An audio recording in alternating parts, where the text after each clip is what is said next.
আসসালামু আলাইকুম।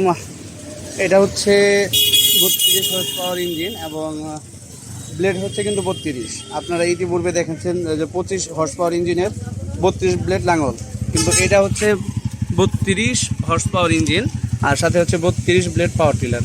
এটার মধ্যে আধুনিক যে জিনিসগুলো করছে, যে দেখেন হাউসগুলো কিন্তু অনেক মোটা। এখানে যদি আমি আপনাকে শেপ দেখাই, এটা কিন্তু অনেক মোটা। তারপরে হচ্ছে চ্যাসিসটা কিন্তু অনেক লম্বা। আর আমরা যদি 32 লাগাইতে যাই, কী কী মডিফিকেশন করতে হয়?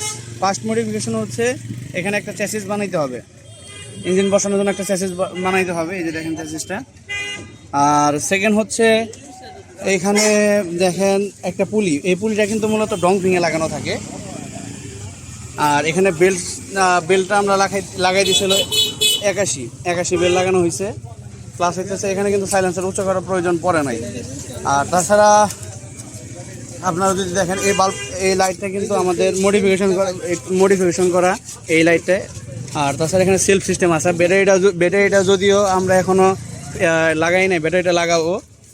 আর ব্যাটারিটা আমরা এখানে লাগাবো, ব্যাটারিটা এখানে থাকবে। আর পাওয়ার টিলারটা এটা কিন্তু আপনার এয়ার কুলার, আমি কিন্তু আবারও বলতেছি এটা কিন্তু এয়ার কুলার। এটা মডেল নাম্বার হচ্ছে SF30NM2। আর হর্স পাওয়ার হচ্ছে 32 হর্স পাওয়ার। আমি মনে করি, আমি যতটুকু জানি যে আসলে এর আগে হয়তো বা এইরকম পাওয়ার টিলার 32 হর্স পাওয়ার দিয়ে 32 ব্লেড পাওয়ার টিলার গেছে কিনা আমার সন্দেহ।